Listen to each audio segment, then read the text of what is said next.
ನೆಲ್ಲ ಹೊತ್ತಿ bus ಹತ್ತದ್ಲಂತೆ. Bus ಹತ್ತಿದಾಗ ಬಸ್ಸಲ್ಲಿ ಪಕ್ಕದಲ್ಲೇನೆ ಒಬ್ಬ ವ್ಯಕ್ತಿ ಕೂತಿದ್ದ. ಇವಳ ಚೀಲನ ಸರಿಪಡಿಸ್ಕೋತಾ ಆಗಾಗ ಇವಳ ಚೀಲ ಆ ವ್ಯಕ್ತಿಗೆ ತಗಲ್ತಾನೆ ಇತ್ತಂತೆ.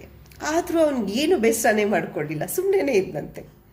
ಇವಳಿಗೆ ಒಂಥರ ಅನ್ನಿಸ್ತಂತೆ, ಇಷ್ಟೊಂದು ಚೀಲಗಳನ್ನ ಹೊತ್ಕೊಂಬಂದ್ಬಿಟ್ಟು ನಾನು ಈತನ್ನ ಅವಾಗವಾಗ ತಗಲ್ಸಿ ತೊಂದರೆ ಕೊಡ್ತಾ ಇದ್ರು ಈತ ಏನು ಕೋಪ ಮಾಡ್ಕೋತಾ ಇಲ್ವಲ್ಲ ಅಂತ ಹೇಳಿಬಿಟ್ಟು, ಕ್ಷಮಿಸಿ, ಇಷ್ಟೊಂದು ಚೀಲಗಳು ಮತ್ತೆ ಮತ್ತೆ ನಿಮಗೆ ತಗಲ್ಸ್ತಾ ಇದ್ದೀನಿ, ನಿಮಗೆ ಕಿರಿಕಿರಿ ಆಗ್ತಾ ಇದೆ ಅನ್ಸುತ್ತೆ, ದಯವಿಟ್ಟು ನನ್ನ ಕ್ಷಮಿಸಿ ಅಂತ ಹೇಳಿಬಿಟ್ಟು, ಯಾಕೆ ನೀವೇನು ದೂರ್ತಾನೆ ಇಲ್ಲ, ನಿಮ್ಗೇನು ಬೇಸರ ಆಗ್ತಾ ಇಲ್ವಾ ಅಂತ ಕೇಳೋದಂತೆ. ಕೋಪ ಬರ್ತಾ ಇಲ್ವಾ ಅಂದಾಗ ವ್ಯಕ್ತಿ ಮುಗುಳ್ನಗ್ತಾ ಹೇಳೋದಂತೆ, ನಮ್ಮ ಪ್ರಯಾಣ ಭಾಳ ಚಿಕ್ಕದು, ಯಾಕೆ ಕೋಪ ಮಾಡ್ಕೋಬೇಕು, ನಾನು ಮುಂದಿನ ನಿಲ್ದಾಣ ಬಂದಾಗ ಇಳ್ಕೊಂಡು ಬಿಡ್ತೀನಿ, ಚಿಕ್ಕ ಚಿಕ್ಕ ವಿಷಯಕ್ಕೆ ಯಾಕೆ ಕಿರಿಕಿರಿ ಆಗಬೇಕು, ನಮ್ಮ ಪ್ರಯಾಣ ಭಾಳ ಚಿಕ್ಕದಲ್ವಾ ಅಂತ ಹೇಳಿದಂತೆ.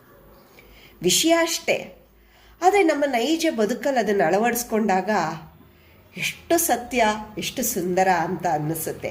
ಹಾಗಾಗಿ ನಿಮ್ಮ ಜೊತೆಗೆ ಹಂಚ್ಕೋಬೇಕು ಅಂತ ಅನ್ನಿಸ್ತು.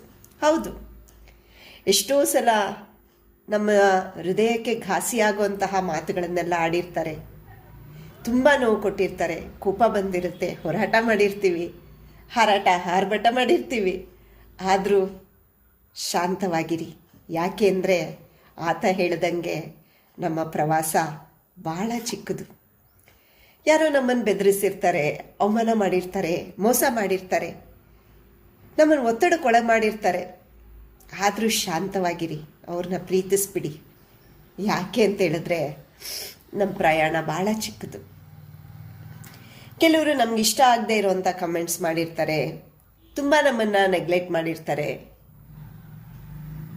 ನಮ್ಮನ್ನು ಎಷ್ಟೋ ಅವಮಾನ ಮಾಡಿರ್ತಾರೆ.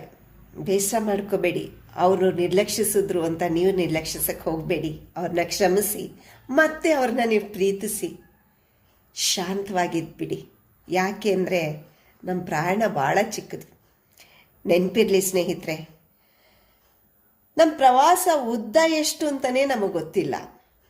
ನಾಳೆ ನಮಗೆ ಏನುಂಟು, ಯಾವ ಪ್ರಯಾಣ ನಮಗಿದೆ, ಯಾವ ಪ್ರಯಾಣದಲ್ಲಿ ನಾವು ಇಳಿಬೇಕು, ನಾವು ಯಾವಾಗ ಯಾವ ನಿಲ್ದಾಣದಲ್ಲಿ ನಿಂತು ಹೋಗ್ತೀವಿ ಅಂತ ಗೊತ್ತಿಲ್ಲ. ಯಾಕೆ ನಮ್ಮಲ್ಲಿ ಜಂಜಾಟ? ನೆನಪಿರಲಿ, ಇನ್ನು ಮುಂದೆ ಆದರೂ ನಿಮ್ಮ ಸ್ನೇಹಿತರನ್ನು, ನಿಮ್ಮ ಕುಟುಂಬದವರನ್ನು ಹೊಗಳುತ್ತಾ, ಅವ್ರನ್ನ ಗೌರವಿಸುತ್ತಾ, ಅವ್ರನ್ನ ಪ್ರೀತಿಸುತ್ತಾ, ಅವ್ರು ಏನೇ ತಪ್ಪು ಮಾಡಿದ್ರು ಕ್ಷಮಿಸುತ್ತಾ ಖುಷಿಯಾಗಿದ್ಬಿಡಿ. ನೆನಪಿರಲಿ, ನಮ್ಮ ಪ್ರವಾಸ ಭಾಳ ಚಿಕ್ಕದು. ನಾವು ಬಯಸಿದ್ದು ಸಿಗುತ್ತೋ ಸಿಗಲ್ವೋ, ಆದರೂ ಬದುಕು ಭಾಳ ಸುಂದರ. ನಮ್ಮ ಮಾರ್ಗದಲ್ಲಿ ನಾವು ಹೇಗೆ ನಡಿಬೇಕೋ ಸತ್ಯವಾಗಿ ನಡೆದು ಬಿಡೋಣ. ಯಾಕೆಂದರೆ ಯಾವ ನಿಲ್ದಾಣಕ್ಕೆ ನಾವು ಇಳಿಬೇಕು ಅನ್ನೋದು ಆ ಭಗವಂತನ ಇಚ್ಛೆ. ಹಾಗಾಗಿ ಸ್ನೇಹಿತರೆ, ಮತ್ತೆ ಮತ್ತೆ ಹೇಳ್ತಾ ಇದ್ದೀನಿ, ಈ ಮಾತನ್ನು ನೆನ್ಪಿಟ್ಕೊಳ್ಳಿ, ನಮ್ಮ ಪ್ರಯಾಣ ಭಾಳ ಚಿಕ್ಕದು. ಎಲ್ಲರನ್ನೂ ಗೌರವಿಸಿ, ಎಲ್ಲರನ್ನೂ ಪ್ರೀತಿಸಿ, ಆನಂದವಾಗಿರಿ. ಇಷ್ಟ ಆಯ್ತಾ? ಎಷ್ಟು ಒಳ್ಳೆಯ ಸಂದೇಶ ಅಲ್ವಾ? ಧನ್ಯವಾದಗಳು.